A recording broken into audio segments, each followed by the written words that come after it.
ಅಲ್ಲೇ ನಿಂತು ಸ್ವಲ್ಪ ಒಳಗೆ ಬನ್ನಿ. ಹಾಂ ಸರ್ ಮುಂದೆ ನೋಡಿ ಹಾಗೆ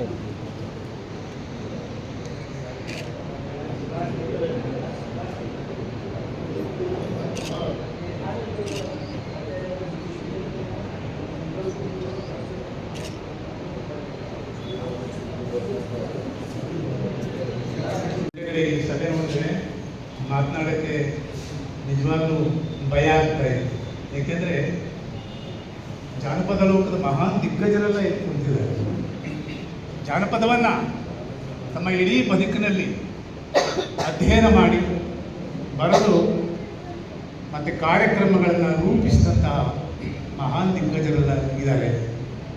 ಅವರೆದುರಿಗೆ ಮಾತನಾಡೋದು ಭಾಳ ಕಷ್ಟ ಆಗ್ತಾ ಇದೆ. ಆದರೂ ಅನಿವಾರ್ಯವಾಗಿ ಮಾತನಾಡಿ. ಮೊದಲನೇದಾಗಿ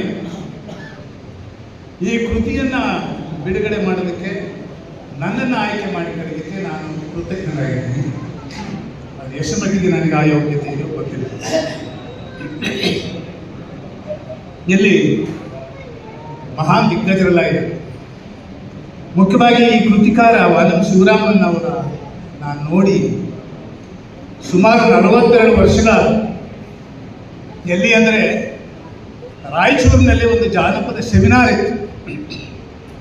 ಆಗ ಕಾಳೇಗೌಡ ನಾಗವಾರು, ಆಕ ರಾಜೇಗೌಡರು ಇದೆಲ್ಲ ಇತ್ತು. ಆಗ ನನಗೊಂದು ಆಹ್ವಾನ ಇತ್ತು.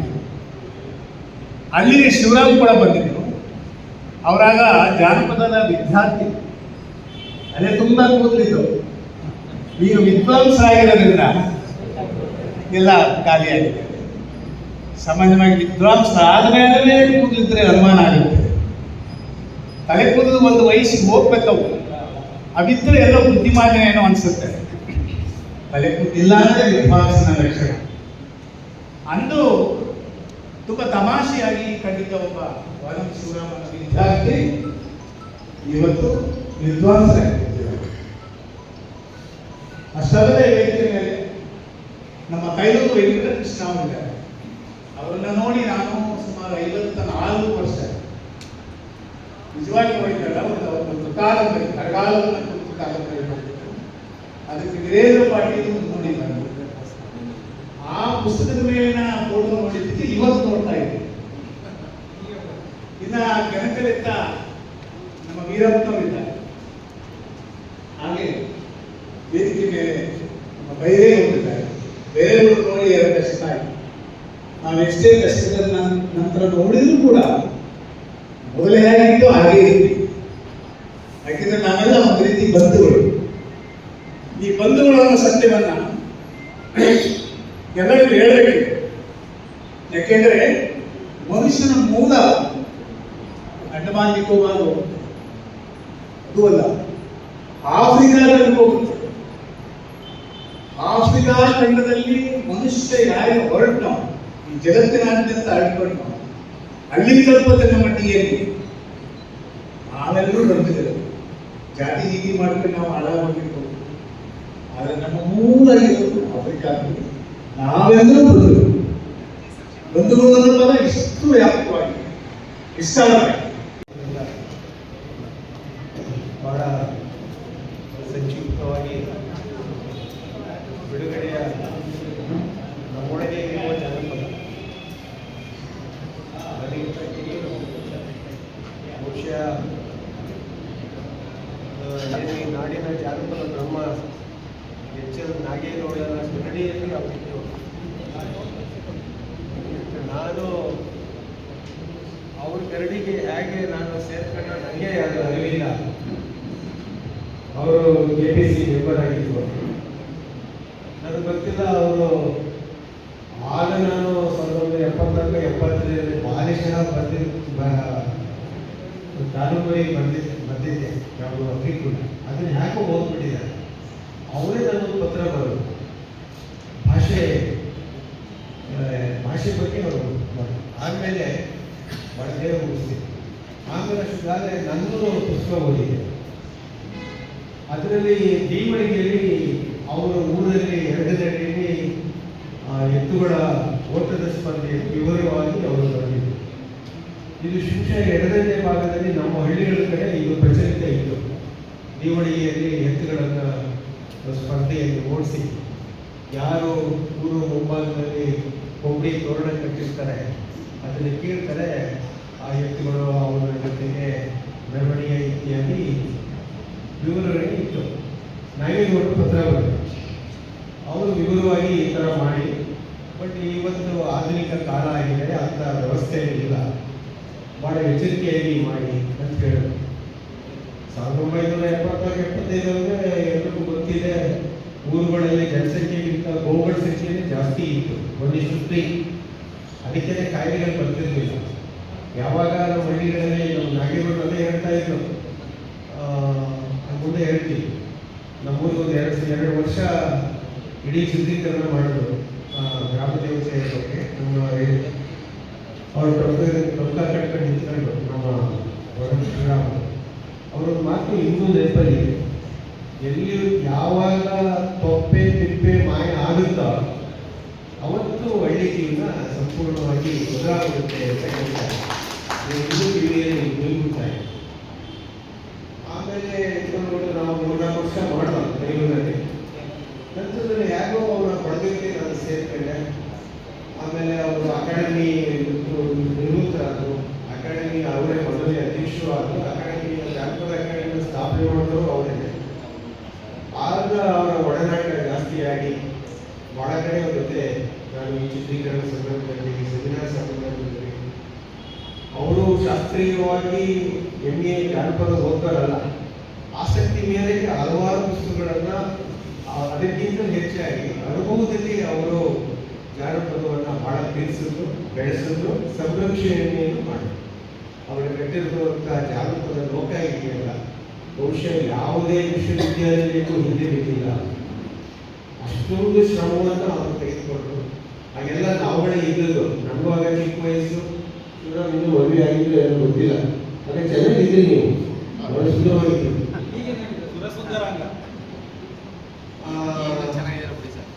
ಆಗ ಮರುಗಳಕ್ಕೂ ಜಾಗ ಇಲ್ಲ ಅಲ್ಲಿ. ಜನಪದ ಲೋಕ ತಾವೆಲ್ಲ ನೋಡಿರ್ಬೇಕು, ಒಂದ್ಸರಿ ನೋಡಿ. ಬಹಳ ಶ್ರಮಪಟ್ಟು ಇವೆಲ್ಲ ಕಟ್ಟಿದ್ದಾರೆ. ಇನ್ನೂ ಒಂದು 5-6 ಜನ ಅವರು ಹೆಸರುಗಳು ನನಗೆ ನೆನಪಾಗ್ತಾ ಇಲ್ಲ. ನಡುವೆ ಚನ್ನಪಟ್ಟಣ ರಾಮನಗರ ನಡುವೆ ಗುಡ್ಡ, ಮೈಸೂರು ಗುಡ್ಡ, ಆ ಪಕ್ಕದಲ್ಲಿ ನಮ್ಮ ಆದಿಶೇಷಗಿರಿ ಸ್ವಾಮೀಜಿಗಳು ಅಂಧರ ಆಶ್ರಮ ಮಾಡಿದ್ರು, ಕುರುಡರಿಗೆ ಮತ್ತೆ ಆ ಆಶ್ರಮ ಮಾಡಿದ್ರು. ಹೀಗಾಗಿ ಅಲ್ಲಿ ಉಳ್ಕೊಳ್ಳೋದು ನಮಗೆ ಜಾಗ ಬಹಳಷ್ಟು ಅಲ್ಲಿಂದ ನಡೆದು ಬಂದು ಇವತ್ತು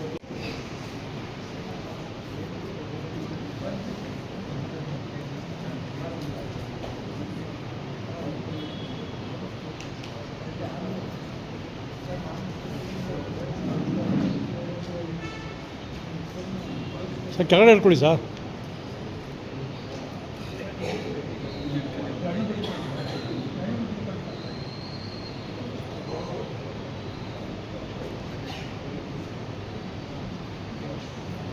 ಬಿಡು, ಅವನ ಬರ್ತಾಯಿದ್ರು, ಅಲ್ಲೇ ಇರೋ ಬರ್ತಾರೆ, ಅವರ ಸೈಡಿಗೆ ಬರ್ತಾರೆ.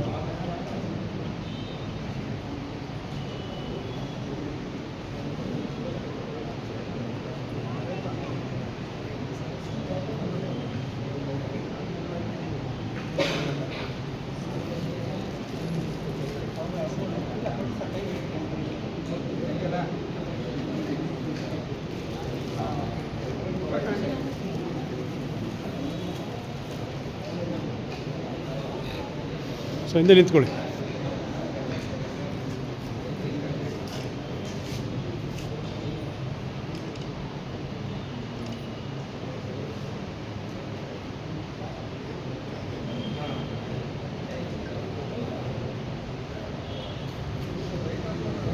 ಒತ್ತಾಯದಿಂದ ತಾಲೂಕು ಅಧ್ಯಕ್ಷರಾಗಿ ಮಾಡಿದಂಥ ಪ್ರೊಫೆಸರ್ ಡಿ ಗುರುಗಳು ಅವರೇ ನನ್ನನ್ನು ನೀನು ಆಗಲೇಬೇಕು, ನೀನೇ ಆಗು ಅಂತೇಳಿ ನನ್ನ ಸಾಹಿತ್ಯ ಪುಸ್ತಕದವರು ಪ್ರೊಫೆಸರ್ ಡಿ ಗುರುಗಳು. ಮತ್ತು ವೇದಿಕೆಯಲ್ಲಿ ಆಸೀನರಾಗಿರ್ತಕ್ಕಂಥ ಹಿರಿಯರು ನನ್ನ ಮಾರ್ಗದರ್ಶಕವಾದಂಥ ಶ್ರೀ ಬೇಡೂರು ವೆಂಕಟೇಶ್ವರವರೇ, ಮನೋಜ್ ಶಿವರಾಜರೇ, ಬೈರೇಗೌಡರೇ, ತಿಮ್ಮಪ್ಪರೇ, ಮಂತ್ರಾವೇ, ಮತ್ತು ಮನೆ ಮತ್ತು ನಮ್ಮ ಸಿದ್ದೇಗೌಡರು. ನನ್ನ ಹಸ್ತದಿಂದ ಇಬ್ಬರಿಗೂ ಕೂಡ ಅವನು ಅಭಿನಂದನೆ ಮಾಡ್ತೇನೆ. ಅವನು ಇನ್ನೂ 4-6 ವರ್ಷಗಳ ಚೆನ್ನಾಗಿ ಒಳ್ಳೆಯ ಕೆಲಸ ಮಾಡಿ ಅವರ ಕ್ಷೇತ್ರದಲ್ಲಿ ಸಾಧನೆ ಮಾಡಲಿ ಅಂತ ಹೇಳಿ ಅವ್ರಿಗೆ ಅಭಿನಂದನೆಗಳನ್ನು ಸಲ್ಲಿಸ್ತಾ ಒಂದೆರಡು ಮಾತ್ರ ಅಷ್ಟೇ ನಾನು ಯಾಕಂದ್ರೆ ನಾನು ಎಲ್ಲರಿಗೂ ಹೇಳ್ತಾ ಇದ್ದೆ ಹೋಗಬೇಕು ಅಂತ ಕೃಷ್ಣೇಗೌಡ ಹೇಳಿದೆ. ಒಂದು ಕಾರಣ ಕೊಟ್ಟು ಅದನ್ನೇ ಹೇಳ್ತೀನಿ ಸರ್ ಅಂತ ಕೃಷ್ಣೇಗೌಡ ಹೇಳಿದೆ. ಯಾಕೆ ಅರ್ಜೆಂಟಾಗಿ ಹೋಗಬೇಕು ಅಂದರೆ ನಾನು ಅಂಗಡಿ ಬಾಗ್ಲಾಕೋದು ಒಬ್ಬರು ಗೊತ್ತು ಮಾಡ್ತಿದ್ದೆ ನಾನು. ಅವ್ನು ಇವತ್ತು ಇಲ್ಲ ಸರ್ ನಾನು ಆಗೋಲ್ಲ ಸರ್ ನಾನು ಇವತ್ತು ಹೋಗಲೇಬೇಕು ಅಂತ. ಏನು ಯಾಕೆ ಕೆಲಸ ಅಂದೆ. ಸರ್ ನನ್ನ ಮಕ್ಕಳಿಗೆ ಏನಾಯಿತು ಅದೇನು ಆಗ್ತದೆ ಜಡಾರ ಆಗ್ಬಿಟ್ರೆ ಸರ್ ಸಂಜೆ ಬಂತು ಬೇವು ಸೊಪ್ಪು ತಗೊಂಡು ನಾನು ಮಾರಿಗುಡಕ್ಕೆ ತಂಪೇನಾಗ್ತಾರಲ್ಲ ತಗೊಂಡು ಹೋಗ್ಬೇಕು ಸರ್ ಅಂತ. ಅದನ್ನೇ ಹೇಳ್ಬಿಡಿ ಸರ್ ಅದು ಜಾನಪದ ಅಂತ ಕೃಷ್ಣೇಗೌಡ ಹೇಳ್ತಾರೆ. ತಮಾಷೆ ಆದರೂ ಕೂಡ ಅದು ವಾಸ್ತವ, ಅದು ಜಾನಪದ ಅಂತ ಇಷ್ಟಕ್ಕೆ ನಿಲ್ತೀನಿ. ತೈಲೂರು ವೆಂಕಟೇಶ್ವರ ಸರ್ ಮಾತನಾಡ್ತಾ ಹೇಳೋದು ಜಾನಪದ ಬಗ್ಗೆ ಅವ್ರನ್ನ ಮಾತಾಡಿದ್ರೆ ಮಾತಾಡೋಕೆ ಹೋಗ್ತಾರೆ. ಸಾಮಾನ್ಯವಾಗಿ ಸಾರ್ವಜನಿಕವಾಗಿ ಇಲ್ಲಿ ಹೆಚ್ಚು ಮಾತಾಡೋದಿಲ್ಲ ಅಂದರೆ ನನ್ನ ಮೊದಲನೇ ಕಂಡೀಷನ್ ಇರುತ್ತೆ. 1979 ಇಸ್ವಿಯಲ್ಲಿ ಜಾನಪದ ಪರಿಷತ್ತಿನ ಹುಟ್ಟಿನ ಸಂದರ್ಭದಲ್ಲಿ ನನ್ನ ಕಾಣಿಕೆ ಇದೆ ಅಂತ ಕಾಣಿಸ್ತದೆ. ಕಾರಣ ಏನಪ್ಪ ಅಂದರೆ ಹೆಚ್ಚು ನಾಗೇಗೌಡರು ಅವರು ನಿವೃತ್ತಿಯಾದ ಸಂದರ್ಭದಲ್ಲಿ ಒಂದು ಅಭಿನಂದನಾ ಸಮಾರಂಭ ನಡೀತು ಬೆಂಗಳೂರಿನಲ್ಲಿ. ಅದು ನಮ್ಮ ಪ್ರಿಂಟಿಂಗ್ ಪ್ರೆಸ್ನಲ್ಲೇ ನಡೀತು ಅಂತಕ್ಕಂಥದ್ದು, ಜೀನಾರಣ ನೇತೃತ್ವದಲ್ಲೇ ನಡೀತು ಅಂತಕ್ಕಂಥದ್ದು.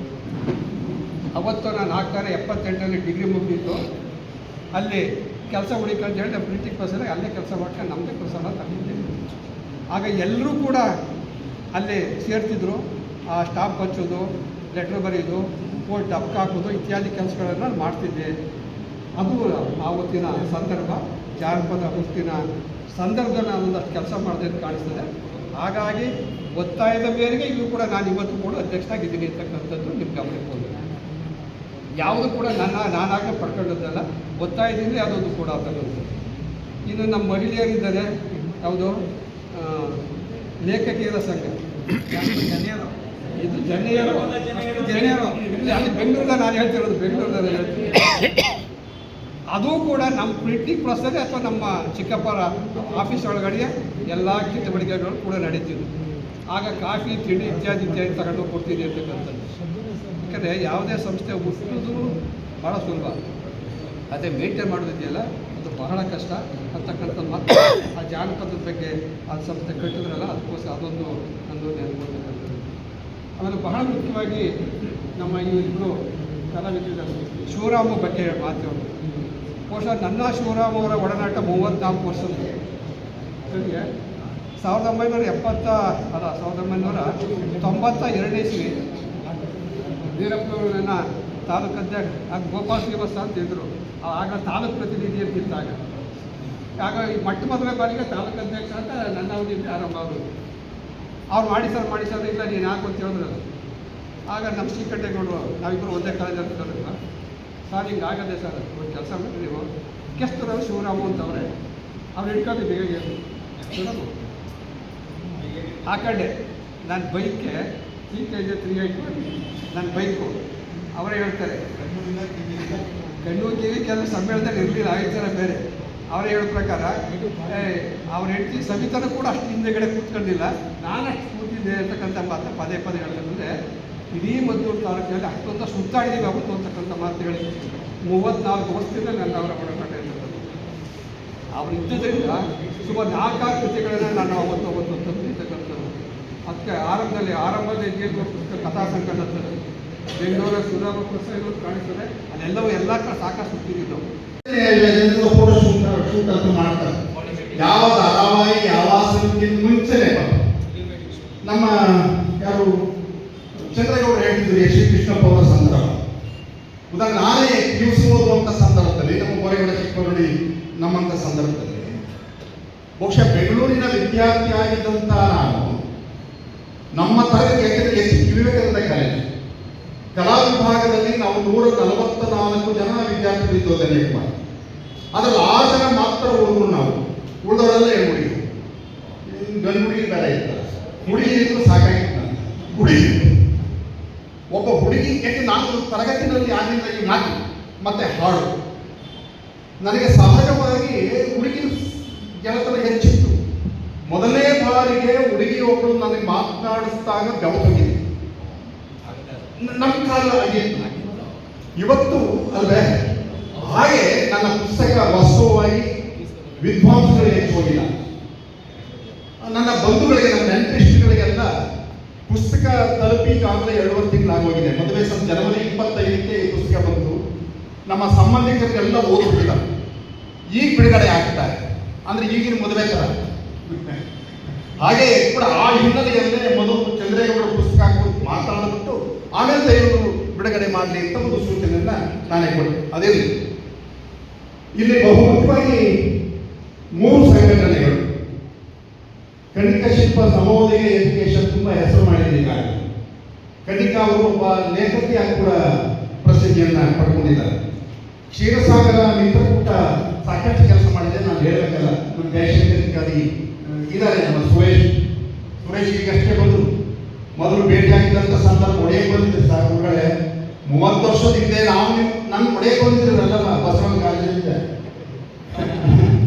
ಯಾಕೆಂದ್ರೆ ಚೈನಾಗ ಹೋಗ್ಬೇಕಾಗಿ, ಚೈನಾ ಅಲ್ಲಿ ನನ್ನ ಒಂದು ವಿದ್ವಾಂಸರ ಅಭಿಪ್ರಾಯ ಒಂದು ತಂದೆ ಬೇಕಾಗಿತ್ತು, ನಾನು ಕೊಟ್ಟಿರಲಿಲ್ಲ. ಯಾಕೆ ಅಂತ ಅವ್ರಿಗೆ ಗೊತ್ತು. ಲಕ್ಷಾಂತರ ರೂಪಾಯಿ ಖರ್ಚು ಮಾಡ್ತಿದ್ರು. ನಿಮಗೆ ಮಾಡೋದು ಅಂತ ಹೇಳೋದು, ನೀವು ವೀರಭದ್ರನ ಕುಂಟ ಕಲಿಬೇಕಾಗಿದ್ದೆ ಹೊರತು ವೀರವಾಸ ಹೋದ್ರಿ ಅಲ್ಲ ಸರ್. ಕೊನೆಗೆ ಸಚ್ಚಿದಾನಂದವರು ಉಪ್ಪಿನಕಾಯಿ ಹಾಕಿ ನಮಗೆಲ್ಲ ಅವತ್ತಿಂದ ನಮಗೆ ವಿಧೇಯ ವಿದ್ಯಾರ್ಥಿಗಳು ಇರಲಿ.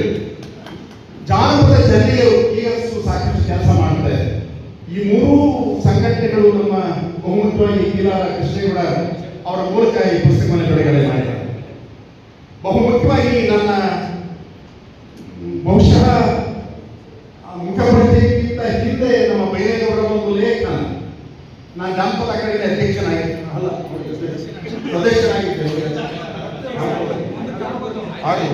ಸದಸ್ಯನಾಗಿ. ಆ ಸಂದರ್ಭದಲ್ಲಿ ನಾನು ಜಾನಪದ ಜಗತ್ತು ಪತ್ರಿಕೆ ಸಂಪಾದಕನಾಗಿದ್ದೆ. ಒಂದು ಲೇಖನವನ್ನ ನೋಡಿ ಬೈರೇಗೌಡರನ್ನ ಒಂದು ತಮಿಳುನಾಡು ಪ್ರವಾಸಕ್ಕೆ ಆಯ್ಕೆ ಮಾಡ್ತಕ್ಕಂಥ ಸಂದರ್ಭ ನನಗೆ ಬಂದಿದೆ. ಆ ಗೆಳೆತನ ಇದುವರೆಗೂ ನಮ್ಮ ನೆನಪು. ಇದುವರೆಗೆ ನನ್ನ 4 ಕೃತಿಗಳನ್ನು ಪ್ರಕಟಿಸಿದರೆ, ಇನ್ನೂ 3 ಪುಸ್ತಕವನ್ನ ನಮ್ಮ ಶಿಲ್ಪ ಬಹಳ ಅಚ್ಚುಕಟ್ಟಾಗಿ DTP ಮಾಡಿಕೊಟ್ಟಿದ್ದಾರೆ. ನನಗೆ ಶ್ರಮ ಇದ್ದಾನೆ. ಆ ಪುಸ್ತಕವನ್ನು ಇನ್ನೂ 3 ಇಟ್ಕೊಂಡವ್ರೆ ಬೈರೇಗೌಡರು. ಯಾವಾಗ ಹೊರಗಡೆ ತರ್ತಾರೋ ನನಗೆ ಇದು ಹೇಳಿಲ್ಲ, ಅಲ್ಲೇ ಅಲ್ಲಾಡಿಸ್ತಾರೆ. ಇವತ್ತು ಪ್ರಕಾಶನ ಅದಿರಲಿ. ಆ ನಮ್ಮ ಬೈರೇಗೌಡರ ಸಹಕಾರದಿಂದಾಗಿ ಬಂದಿದೆ. ಇವತ್ತು ಈ ಕಾರ್ಯಕ್ರಮದಲ್ಲಿ ಆಶ್ಚರ್ಯ ಆಗಿದೆ. 84 ವರ್ಷಗಳನ್ನು ಪೂರೈಸಿ 85 ವರ್ಷಕ್ಕೆ ಬರ್ತಾ ಇರತಕ್ಕಂಥ ನಾಡಿನ ಶ್ರೇಷ್ಠ ಜಾನಪದ ಕ್ಷೇತ್ರ ತಜ್ಞ ಅಂತ ಡಾಕ್ಟರ್ ಕ್ಯಾಪ್ಟನ್ ರಾಮಣ್ಣ ಅವರು ಸ್ವತಃ ಅವರೇ ಕಾರನ್ನ ಓಡಿಸ್ಕೊಂಡ್ಬರ್ತಾರೆ. ಗಣಿತ ಓಡಿಸ್ಕೊಂಡ್ರೆ ಡ್ರೈವ್ ಮಾಡ್ಕೊಂಡು ಓದ್ಕೊಂಡ್ರೆ ಅವರ ಶ್ರೀಮತಿಯವರು ಬಂದಿದ್ದಾರೆ. ಈಗಂತೂ ನಮಗೆ ಕರ್ತವ್ಯವರ ಸಂಪರ್ಕದಿಂದ ತಿಂಗಳಲ್ಲಿ 2 ಸಾರಿ ಅವ್ರ ಮನೆಯ ಆತಿಥ್ಯವನ್ನ ಸ್ವೀಕರಿಸ್ತೀವಿ. ಎಲ್ಲ ಸುತ್ತ ಇದ್ದಂತಹ ಸಾಂಸ್ಕೃತಿಕ ನೋಟ ಎನ್ನುವುದನ್ನ ಈ ಪುಸ್ತಕ ಯಾರು ಕೇಳದೇ ಇರುವಂತಹ ಪದಗಳು, ಮರೆತು ಹೋಗ್ತಿರುವಂತಹ ಆ ಸಂಸ್ಕೃತಿ, ಅವುಗಳ ಬಗ್ಗೆ, ಆ ಸಾಂಸ್ಕೃತಿಕ ಅನನ್ಯತೆ ಬಗ್ಗೆ ಬೆಳಕನ್ನ ಚೆಲ್ಲುತ್ತೆ. ಹಾಗಾಗಿ ಹೊಸ ದೃಷ್ಟಿಕೋನ ಇದ್ದಾಗ ಹೊಸ ಸೃಷ್ಟಿ ಇರುತ್ತೆ. ಹಾಗಾಗಿ ಜಾನಪದ ಅನ್ನುವಂಥ ಒಂದು ಮೇಲ್ಪದರದ ಅಧ್ಯಯನ ಹಾಗೆ ಉಳಿದಿಲ್ಲ. ಅದನ್ನು ದಾಟಿ ಒಳಪದರವನ್ನು ಶೋಧಿಸಿ ತೆಗೆಯುವ ಆ ಮೂಲಕ ಕುತೂಹಲ ಯಾರಿಗಿರುತ್ತೆ, ನೋಡುವ ದೃಷ್ಟಿ ಯಾಕೆ ಹೊಸದಾಗಿರುತ್ತೆ, ಅವರಿಂದ ಮಾತ್ರ ಹೊಸ ರೀತಿಯ ಸಂಶೋಧನೆಗಳು, ಬರಹಗಳು ಬರೋದಕ್ಕೆ ಸಾಧ್ಯ ಅನ್ನೋದಕ್ಕೆ ಈ ಒಂದು ಕೃತಿ ಸಾಕ್ಷಿಯಾಗಿದೆ. ಆ ನಿಟ್ಟಿನಲ್ಲಿ ಈ ಕೃತಿಯಲ್ಲಿ ನನಗೆ ಇಲ್ಲಿನ ಬರಹಗಳನ್ನ ನೋಡಿದಾಗ ಪ್ರಮೇಯವಾಗಿ ಒಂದು ಅನ್ವೇಷಣ ದೃಷ್ಟಿಕೋನ ಇದೆ. ಇವು ವಿಶ್ವಕೋಶಕ್ಕೆ 2015 ಮತ್ತು ಅದರ ಹಿಂದೆ ಬರೆದಂತ ಟಿಪ್ಪಣಿ ರೂಪದ ವಿಷಯಗಳನ್ನ ಏನಾದ್ರು ಬರೆದಿದ್ರು ಅವುಗಳನ್ನ